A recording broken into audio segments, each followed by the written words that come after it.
Kota Tarakan. Mengenai kota ini adalah Tarakan merupakan wilayah pertama di Indonesia yang diserang oleh penjajah Jepang. Jadi tidak heran kota ini banyak menyimpan sisa-sisa Perang Dunia Kedua yang terlupakan. Salah satunya adalah Tugu Prabuan Jepang atau biasa disebut makam Jepang oleh masyarakat lokal.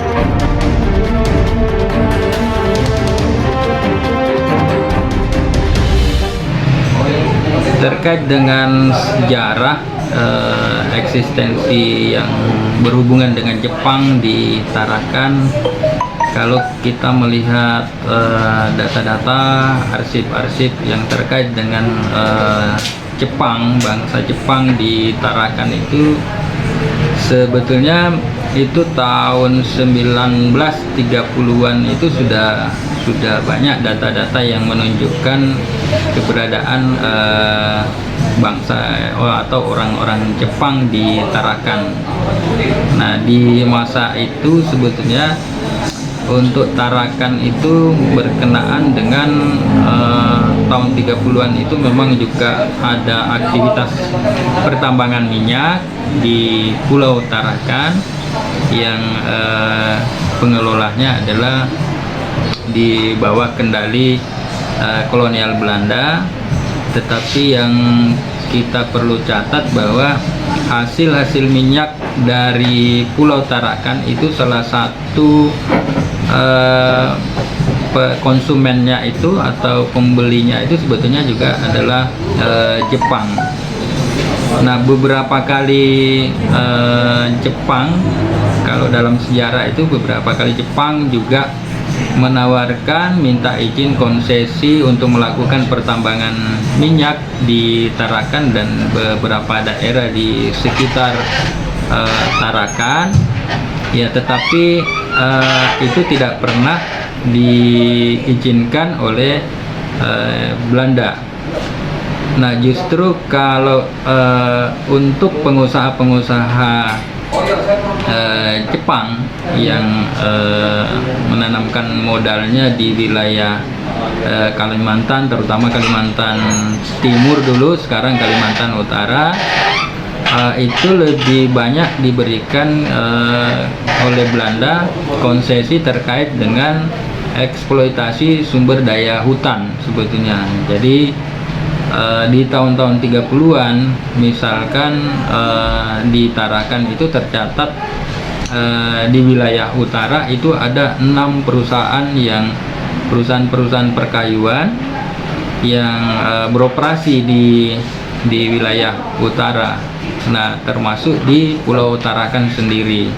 Inilah sebetulnya awal mula keberadaan orang-orang Jepang yang melakukan usaha-usaha termasuk eksploitasi tadi sumber daya hutan di Tarakan dan sampai ke Nunukan, termasuk di Tanah Merah, bahkan sampai ke Sangkulirang di Kutai Timur sekarang. Nah, perusahaan-perusahaan ini semuanya bergerak di bidang perkayuan tadi. Mereka mengeksploitasi sumber daya hutan yang ada di Kalimantan Utara. Mereka mengolah kayu-kayu tadi, kayu bantalan untuk mebel dan sebagainya, kemudian dikirimkan ke negaranya atau juga dijual ke beberapa negara konsumen lainnya. Nah, dalam perkembangannya kemudian karena situasi politik dan situasi politik di Asia, terutama Asia Pasifik, lalu kemudian ada embargo yang terkait dengan Jepang sendiri, sehingga kebutuhan minyak, ya, terutama minyak, inilah kemudian yang mereka memaksa untuk lebih agresif istilahnya menguasai Tarakan. Maka yang tercatat dalam sejarah dan sudah sering diinformasikan bahwa Tarakanlah yang menjadi titik pendaratan pertama militer Jepang. Nah, tapi sebelum itu, sebelum tahun 1942, yang sebetulnya adalah masyarakat sipil Jepang itu sudah sangat memahami tentang Tarakan, karena mereka melakukan usaha-usaha eksploitasi sumber daya hutan di pulau ini. Satu bukti juga yang menunjukkan bahwa data sensus Belanda, kolonial Belanda itu dimulai dari tahun 1929 sampai 1939. Untuk Tarakan itu di tahun 1936 itu di data sensus penduduk Tarakan yang dilakukan oleh kolonial Belanda itu sudah dilaporkan ada 10 kakak, 10 kepala keluarga yang bangsa Jepang yang tinggal di Tarakan. Nah, inilah sebetulnya 10 kepala keluarga ini tahun 1936. Inilah orang-orang atau masyarakat Jepang yang memang sudah berdiam di Tarakan dan belum terkait hubungannya dengan militer Jepang yang banyak diberitakan mendarat di Tarakan tahun 1942. Saat Perang Dunia Kedua bergejolak, perabuan ini dijadikan tempat membakar jenazah tentara Jepang yang tewas. Di dalamnya, ternyata hanya terdapat satu makam. Semua mayat tentara Jepang yang gugur sudah dijadikan abu dan dibawa pulang ke negara matahari terbit.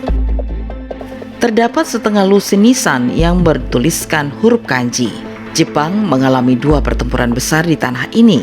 Pertama pada tahun 1942 ketika mengusir bala tentara Belanda dari Nusantara. Berikutnya 3 tahun kemudian ketika armada Australia membalaskan dendam dan menewaskan 1.600 nyawa tentara Jepang. Entah mengapa, dari 1000-an lebih korban tersebut hanya tersisa 6 batu nisan di area makam. Tugu yang ada dijadikan sebagai monumen peringatan bertuliskan huruf kanji hitam untuk berdoa.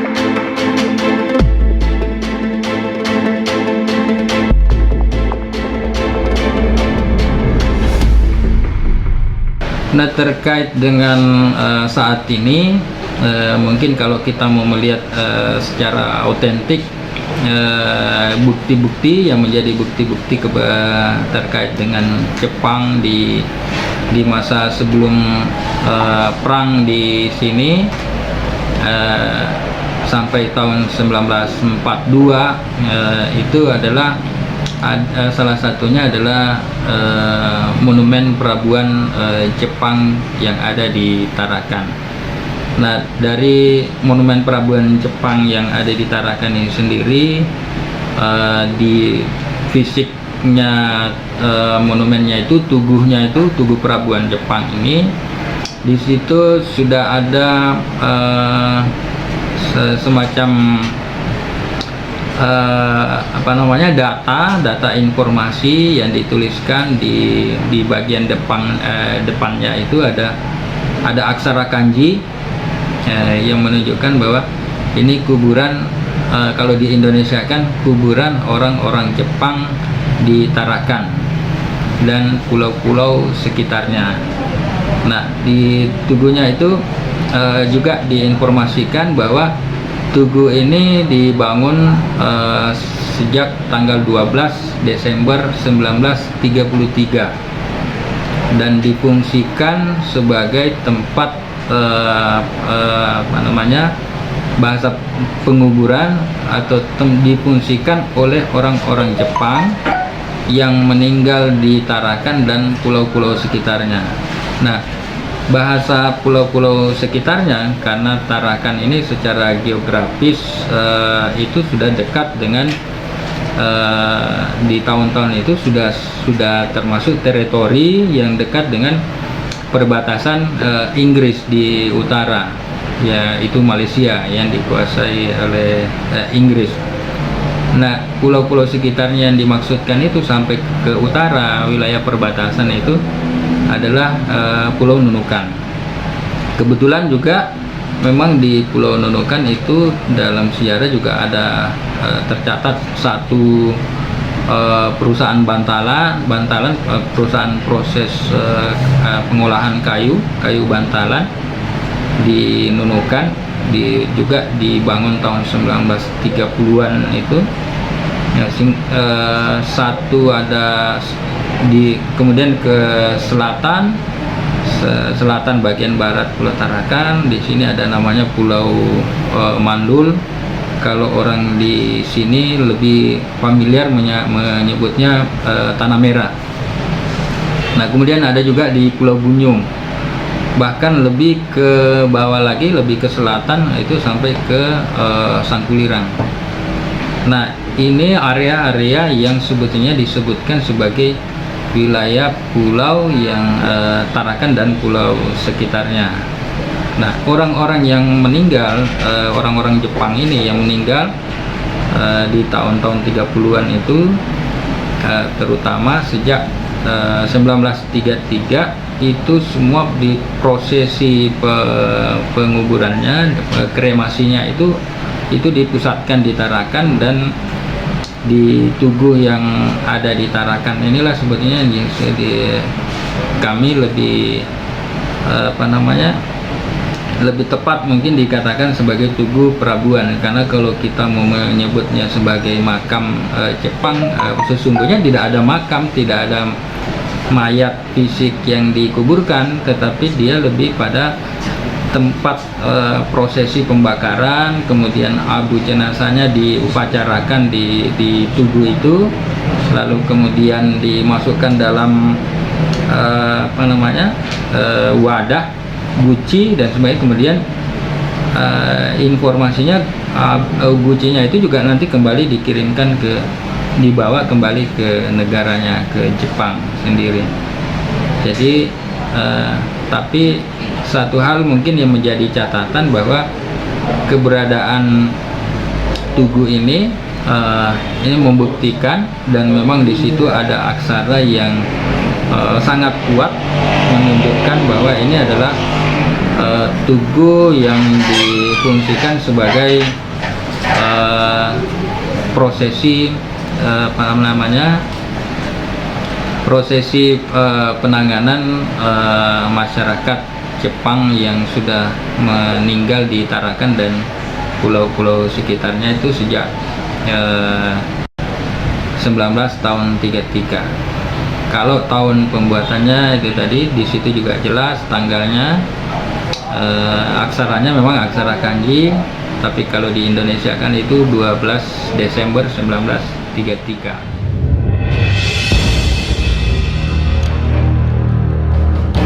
Banyaknya pejuang Jepang yang tewas ketika berperang di Tarakan, sehingga setiap tahun ada saja warga Jepang yang datang berziarah dan melakukan upacara perabuan.